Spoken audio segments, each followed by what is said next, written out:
Dear students, आज हम जो टॉपिक पढ़ने जा रहे हैं वो है ट्रांसपिरेशन अर्थात वाष्पोत्सर्जन।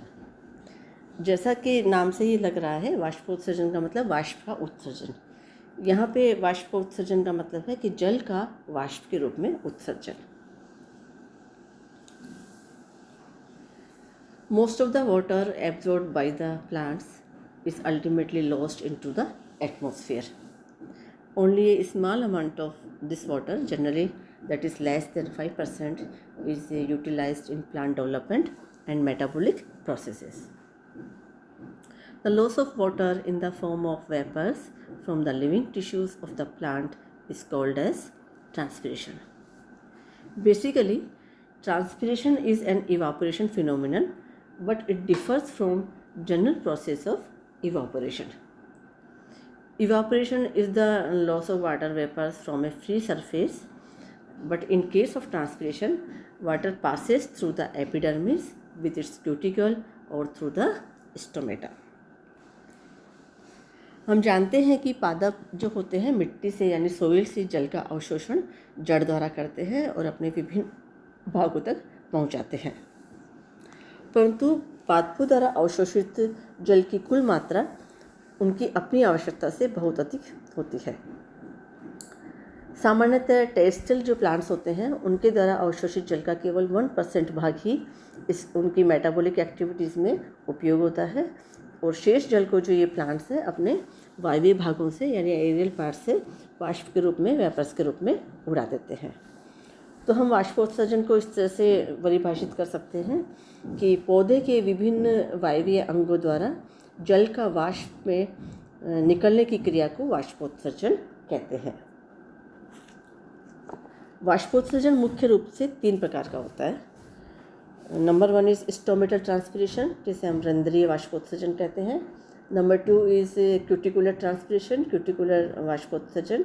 और तीसरा है लेंटिकुलर ट्रांसपिरेशन यानी वातरंध्रीय वाष्पोत्सर्जन। पहला है स्टोमेटल ट्रांसपिरेशन। वैसे तो वाष्पोत्सर्जन जो होता है पौधे के किसी भी वायवीय भाग से हो सकता है, यहाँ तक कि जो पौधे हैं उनकी जड़ें मिट्टी की सतह पर होती है, जिन प्लांट्स की जो जड़ें मिट्टी की सतह पर होती है उनसे भी वाष्पोत्सर्जन होता है, परंतु वाष्पोत्सर्जन के मुख्य जो अंग होते हैं वो पत्तियाँ ही होती हैं। अतः पत्तियों द्वारा होने वाले वाष्पोत्सर्जन को हम फोलियर ट्रांसपिरेशन यानी पर्णीय वाष्पोत्सर्जन कहते हैं। पत्तियों से अधिकांश जल की हानि उनकी सतह पर पाए जाने वाले स्टोमेटा यानी रंध्रों द्वारा होता है। ऐसा एस्टिमेट है कि 80 to 95% जो फोलियर वाष्पोत्सर्जन होता है, पर्णीय वाष्पोत्सर्जन होता है, वो रंध्रों के अलावा रंध्रों द्वारा होता है। तो इसे हम स्टोमेटल ट्रांसपिरेशन या रंध्रीय वाष्पोत्सर्जन कहते हैं। दूसरा है इसमें क्यूटिकुलर ट्रांसपिरेशन। रंध्रीय वाष्पोत्सर्जन के अलावा जल की थोड़ी मात्रा, लगभग 8 से 10% तक जल की मात्रा का उत्सर्जन जो होता है यानी वाष्पोत्सर्जन जो होता है वो पौधों की शाखीय तनों, पत्तियों और फ्लोरल पार्ट्स और जो फलों की बाह्य त्वचा जो होती है, बाह्य त्वचा की जो कोशिकाएं होती है उनसे होता है। पौधों की जो बाह्य त्वचा होती है उस पर क्यूटिकल का आवरण होता है, क्यूटिकल से ढकी रहती है। वैसे तो जो क्यूटिकल होती है वो इम्परमेबल होती है, अपारगम्य होती है, परंतु जहाँ पर क्यूटिकल पाई जाती है वह एक अनियमित इरेगुलर थिकनेस के रूप में, अनियमित मोटाई की परत के रूप में पाई जाती है। तो कुछ स्थानों पर तो ये क्यूटिकल बहुत मोटी होती है और कहीं पर बहुत पतली होती है और कहीं पर ये अनुपस्थित भी होती है। जहाँ पर क्यूटिकल अनुपस्थित होती है वहाँ से जल का थोड़ी मात्रा में आदान प्रदान हो सकता है। तो जहाँ पे क्यूटिकल अनुपस्थित होती है वहाँ से जो जल का आदान प्रदान होता है, तो इस प्रकार के वाष्पोत्सर्जन को हम क्यूटिकुलर वाष्पोत्सर्जन कहते हैं।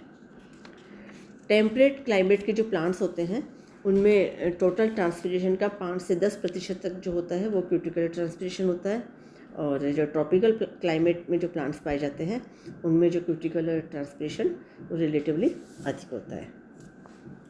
इसके अलावा जो जीरोफिटिक क्लाइमेट के प्लांट्स होते हैं उनके ऊपर क्यूटिकल की लेयर बहुत मोटी होती है, तो वाष्पोत्सर्जन जो होता है, क्यूटिकुलर ट्रांसपिरेशन जो होता है बहुत ही कम होता है। अब तीसरा है लेंटिकुलर ट्रांसपीरेशन। जो हर्बेशियस स्टेम होते हैं, काष्ठी स्तंभ होते हैं, उनकी फलों की सतह पर बहुत छोटे छोटे छिद्र पाए जाते हैं जिन्हें हम लेंटिसेल्स कहते हैं। कुछ एनवायरमेंटल कंडीशंस में, वातावरणीय दिशाओं में जो जल होता है इन वातरंध्रों से भी निकलता है। हालांकि ये जो मात्रा होती है जल की, ये कुल वाष्पोत्सर्जन का केवल 0.1% ही होता है। तो इस वाष्पोत्सर्जन को हम वातरंध्रीय वाष्पोत्सर्जन कहते हैं। अब पहले हम पढ़ते हैं stomatal transpiration. It is a loss of water which occurs through the specialized apertures which are present in the leaves called stomata.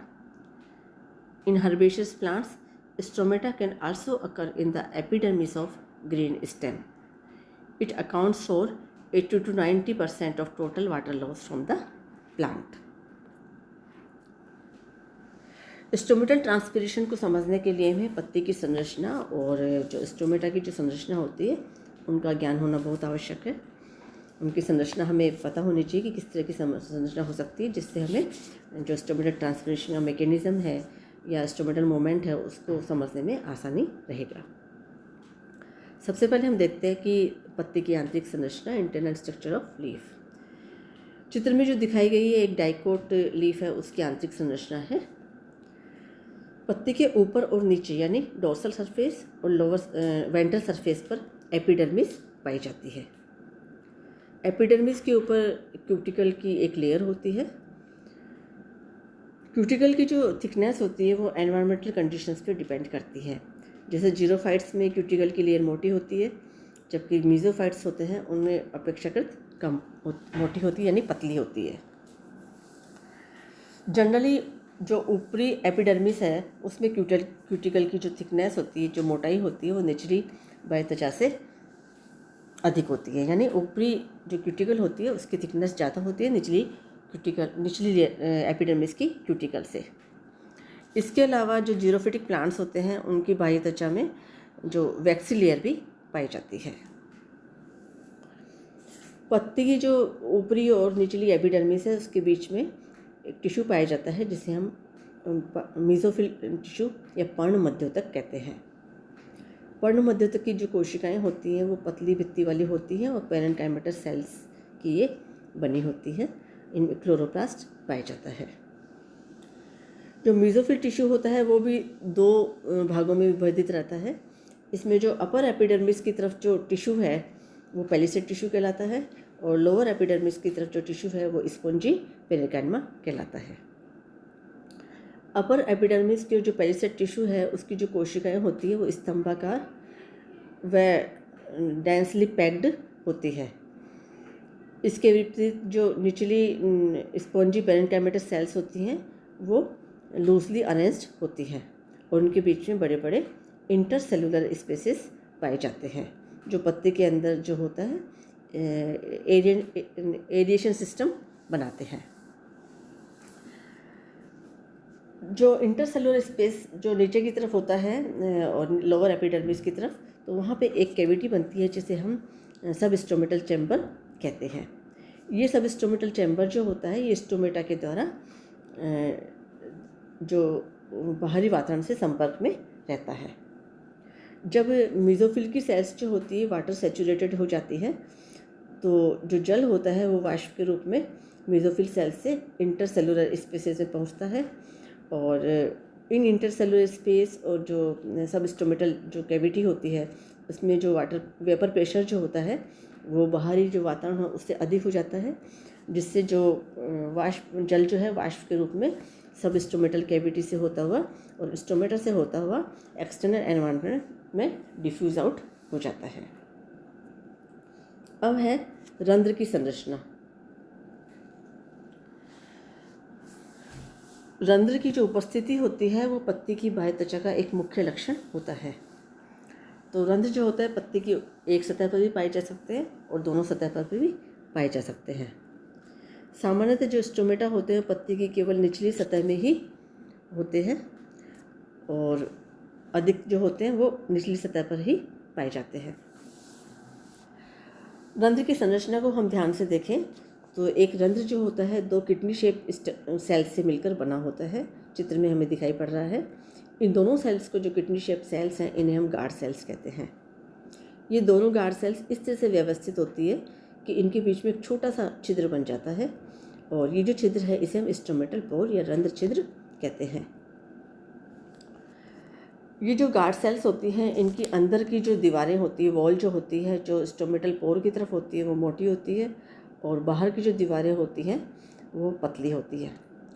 तो दीवारों की इस थिकनेस के कारण जो द्वार कोशिकाएं जो होती हैं, जब टर्जिट होती हैं तो उनके बीच का जो स्टोमेटा या स्टोमेटल पोर है वो खुल जाता है, और जब द्वार कोशिकाएं फ्लैक्सिड होती हैं, श्लथ हो जाती हैं, तो स्टोमेटल पोर बंद हो जाता है।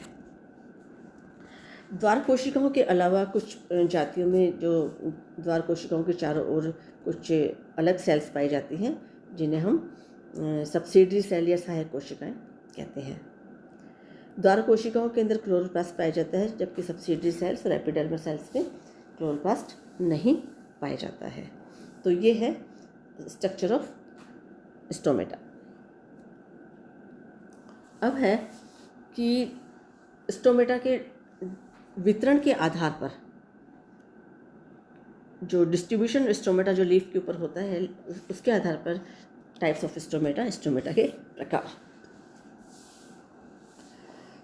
मुख्य रूप से 5 प्रकार के स्टोमेटा होते हैं। Number 1 is Apple type on the basis of distribution. Number 1 is Apple type. जब स्टोमेटा के लीफ की केवल लोअर सरफेस से पाए जाते हैं तो इस प्रकार के जो स्टोमेटा होते हैं वो एप्पल टाइप कहलाते हैं, और जिन पत्तियों पे पाए जाते हैं उन्हें हम हाइपोस्टोमेटस पर्ण या लीव्स कहते हैं। दूसरा है water lily type. Free floating hydrophytes जो होते हैं उनमें स्टोमेटा केवल उन पत्ती की ऊपरी सतह पर ही पाए जाते हैं। तो इस प्रकार की जो पत्तियां होती हैं जिनके ऊपर जो स्टोमेटा केवल ऊपरी सरफेस पर पाए जाते हैं उन्हें एपिस्टोमेटस लीव्स कहते हैं।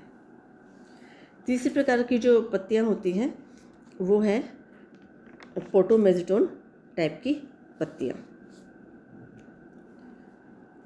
इस प्रकार की जो टाइप होता है ये सबमर्ज्ड हाइड्रोफाइट्स में पाया जाता है। इनके अंदर जो होता है स्टोमेटा बिल्कुल एब्सेंट होते हैं, कहीं पे भी न लोअर सरफेस पे न अपर सरफेस पे पाए जाते हैं, और यदि प्रेजेंट होते हैं तो बिल्कुल वेस्टिजियल होते हैं और इनका कोई कार्य नहीं होता है। Fourth is potato type. जो मटर है, कैबेज है, टोमेटो है, इनके अंदर जो स्टोमेटा पाए जाते हैं वो अपर सरफेस से लोअर सरफेस पर इनका नंबर ज़्यादा होता है, अधिक संख्या में पाए जाते हैं। तो इस प्रकार के जो स्टोमेटा होते हैं जब दोनों सरफेस पे पाए जाते हैं और लोअर सरफेस पे अधिक होते हैं अपर सरफेस से, तो ये पोटैटो टाइप के स्टोमेटा कहलाते हैं। और लास्ट है ओट टाइप। कुछ मोनोकोट्स जैसे मेज़ है, इनके अंदर जो स्टोमेटा होते हैं दोनों सरफेस पर, पत्ती की डोर्सल एंड वेंट्रल दोनों सरफेस पर बराबर मात्रा में वितरित रहते हैं।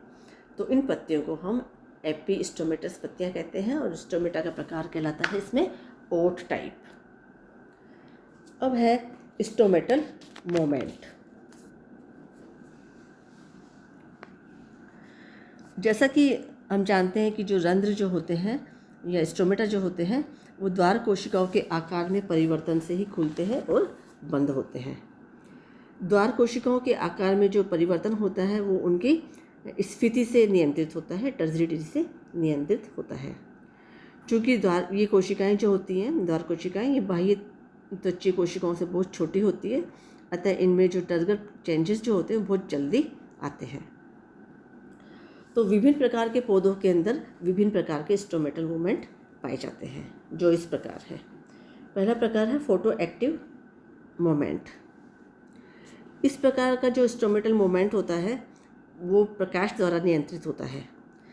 लाइट के अंदर द्वार कोशिकाओं में उपस्थित जो स्टार्च होता है उसके हाइड्रोलिसिस से जल अपघटन से ग्लूकोज बनता है, और ग्लूकोज बनने से जो होता है इन कोशिकाओं का ऑस्मोटिक प्रेशर या परासरण दाब बढ़ जाता है।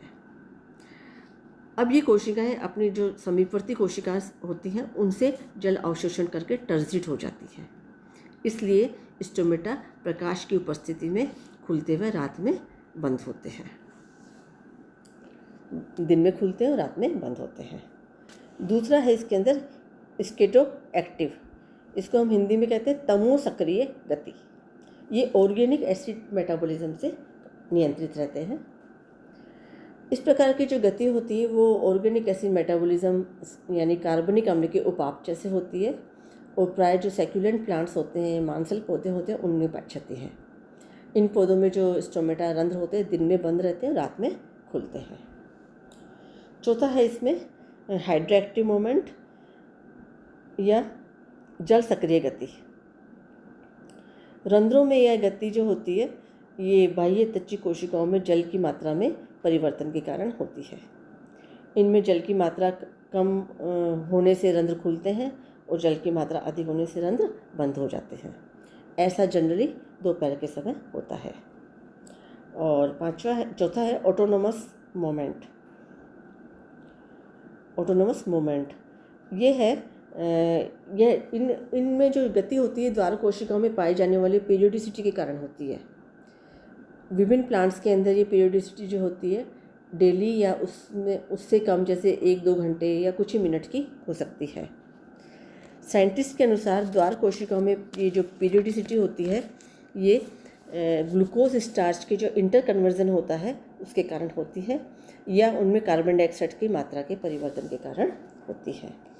तो ये हमारा जो ट्रांसपिरेशन का टॉपिक है, आधा पार्ट हमने ट्रांसपिरेशन का पढ़ लिया है।